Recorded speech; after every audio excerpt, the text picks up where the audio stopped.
Hi, and welcome to another Views from the Valley, your roundup of the news here in the United States, coming to you from the v3.co.uk offices in San Francisco. With me as ever, Shaun Nichols. Hi, Shaun. Hi, Iain. Right, okay, well, busy weeks, or busy last couple of weeks, but yesterday you were covering a very interesting press conference coming live from the White House. Can you tell us about it? This was the U.S. government's official, basically their outline, their strategy for expanding internet, basically governance, so things like security, commerce, that sort of thing.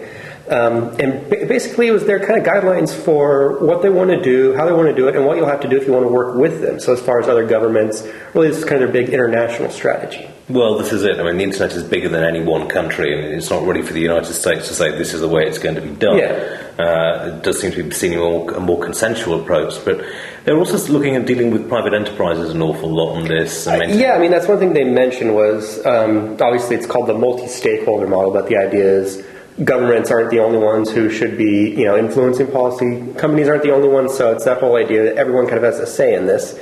And I think for the most part, it was stuff that pretty much everybody can agree on.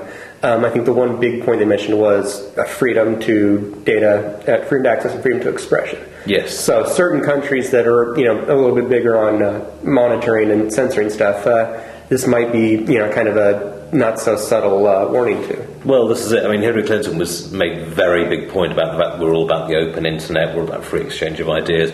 So it does give me hope.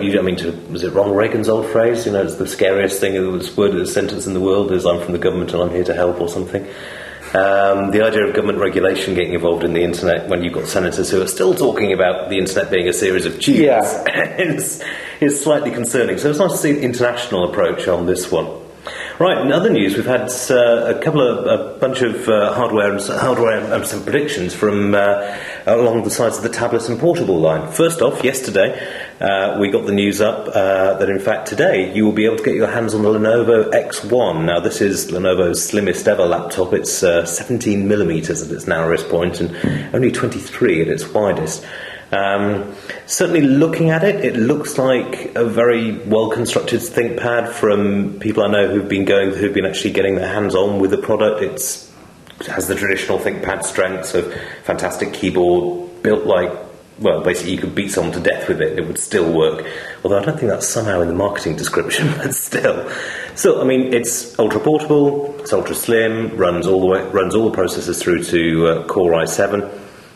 And it does come with a fairly hefty price tag, but I think this knocks the Mac Air into a that's something that I've heard from a couple analysts mention that this is something that could possibly challenge the MacBook Air. Although, even then, that was it seems like it's going to be a very different market from Lenovo. I think any time you're talking about Lenovo notebooks versus Apple notebooks, there's a big disconnect between really the target audiences there, but I think it could provide some of these business users with a nice alternative to the MacBook Air and a lot of those same advantages.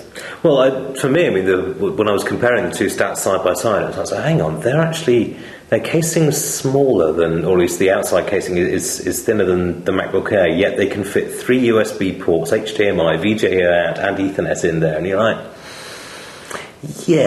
not quite sure. The Air, it looks lovely. The X1, it looks very pretty, but it doesn't have the same instinctive, good quality design that you see with Apple products. But coming soon to a boardroom near you, I suspect.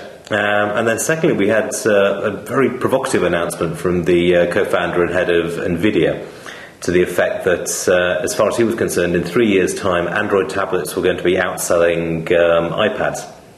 Now, I know there was some guffawing in the office when this first came up, but I don't know. I think he may well have a point. I think I think everyone kind of agrees to some degree that eventually Android is going to overtake iPad, just in terms of just the number of developers and the number of carriers, that sort of thing. 3 years seems like that's one of the more, I think, optimistic.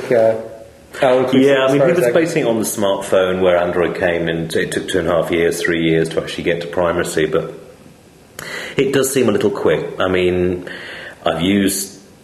We just finished the review of the Samsung Galaxy Tab. I reviewed the iPad 2. The UK has done some great work in terms of reviewing Zoom and the other tablets. and none of them really have that look and feel that the iPad has. So I think, 3 years could be pushing it. But then again, it's in his interest to push it because NVIDIA builds the processors which power an awful lot of these Android devices. So we shall see.